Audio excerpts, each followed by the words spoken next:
All right, we're getting into lesson 34, book 3, beginning rock guitar. And this is called Rockin' and Slidin' 2. And if you remember in lesson 30, I believe, it was Rockin' and Slidin'. And that was the only one then, but now we have Rockin' and Slidin' 2. And believe me, this is going to be much, much more challenging than that first one was, okay?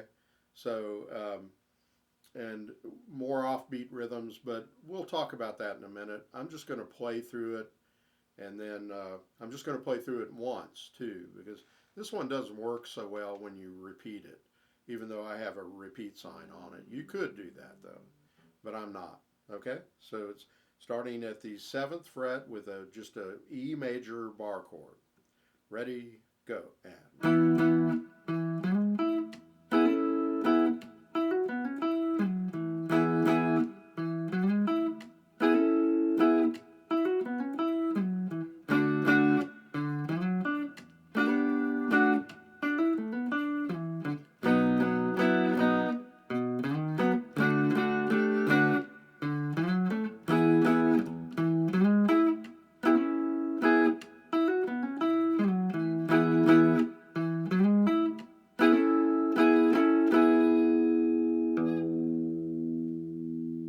All right.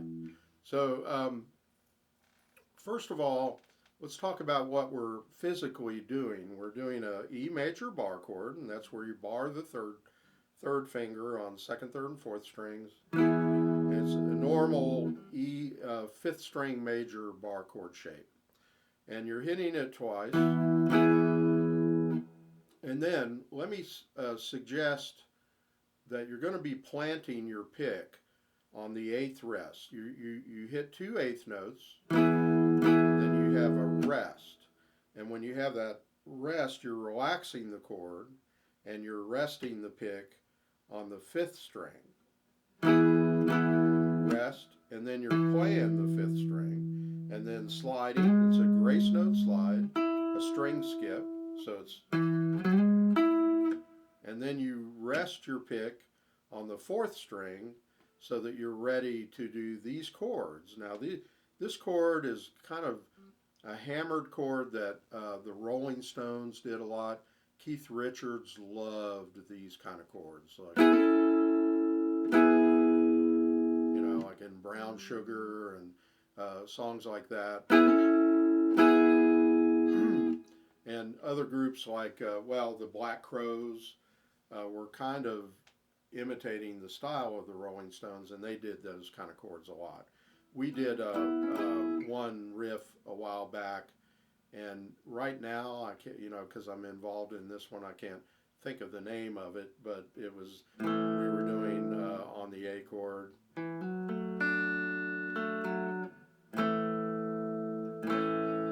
Something like that. Yeah, and that was the same kind of chords that these are.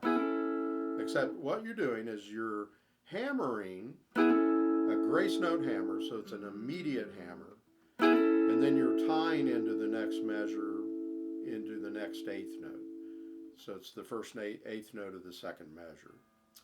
And then you're playing the chord, just the 9th fret with the 1st finger.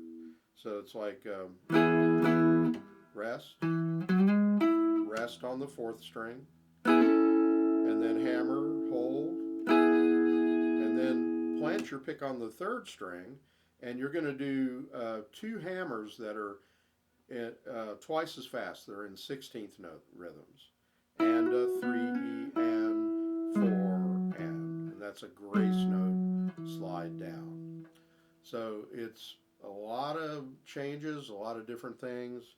Once you get it down, and I would just take it in little bites, just try the, just do that at first, you know, rest. So when I say rest, that's an 8th rest, but you're actually planting your pick on the 5th string. Plant, and then plant your pick on the 4th string. So you might practice that at first. Plant, plant on the 4th string. And then you do a bar and a double hammer. You're hammering, you're barring the ninth fret on the second, third, and fourth strings, and then you're hammering the second and fourth strings with the second finger hammering 10 and the third finger hammering 9 to 11. So it's 9 to 10, 9 to 11. But you're doing them both at the same time. And that note in between, make sure you don't choke that. Your third finger, when it hammers, could easily choke that third string in between. That's a little thing, a little tip to watch out for. You might not even know that you're choking it, because you haven't played the chord that much. You don't hear it, and you're not listening for it. But so, and you're hitting that on the second part of the fourth beat, like the rest is on 4, like 4 and 1 and 2. And on 2, you're planting the pick on the third string.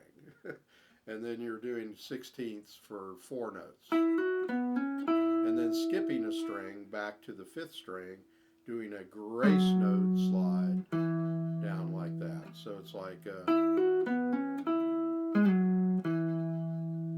so you see the 8th rest in the music here, if you've got the book. It's like 1 and rest, and, sorry, 1 and rest, and 3 and rest, and 1 and rest, and 3 and 4 and, so it might be best to count the beat rather than saying rest. You could do it both ways. You could go like 1 and 2 and 3 and 4 and 1 and 2 and 3 and 4 and 1 and 2 and 3 and 4 and 1 and 2 and 3 and 4 and one interesting thing to note is that you're planting the pick on the 5th string on the first rest, and then on the 4th string on the next rest, and then on the 3rd string.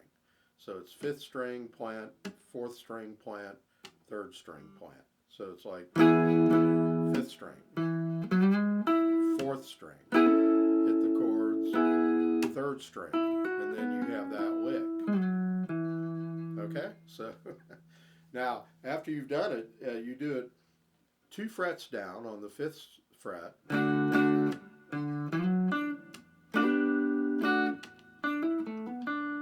but you just do the riff one time on that position, and then you go down to the 2nd position, and it's like a B bar chord with the flat 3rd finger, but you've got to add that 4th finger for what we call suspension, or a sus. It's like B, sus, back to B.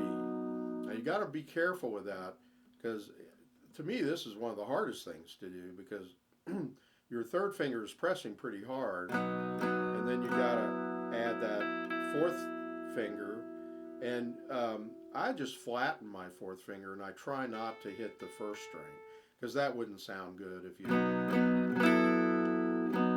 don't really need that. You don't want that. Try to just hit up to the 2nd string. And then you do and this chunky double stop with kind of sounds like George Harrison of the late Beatles. I mean the late period of Beatles. And then you repeat everything at the 5th position. Chunky chord, and then you're back to, and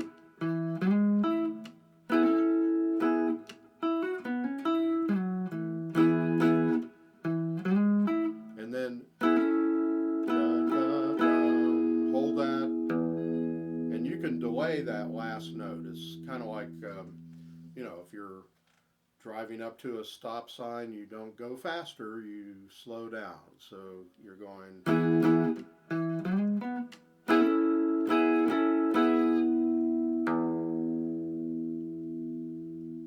Okay, so this is a fun little riff. Once you get it down, this should step up your reading to a different level because there's a lot of little uh, picky kind of details in the rhythm. And it might be good to just hit an open string and count the rhythm. 1 and 2 and 3 and 4 and 1 and 2 and 3 and 4 and 1 and 2 and 3 and rest and 1 and rest and 3 and 4 and just leave. Don't think of the grace notes. And then when you're doing the grace notes, you don't really count the grace notes. They're just as quick as you can slide. Like ring. So that's a grace note. And then you skip a string, and then it's a grace note to hammer the chord. But you don't really count the grace note. So we've had grace notes before, but this is where things get much more intricate.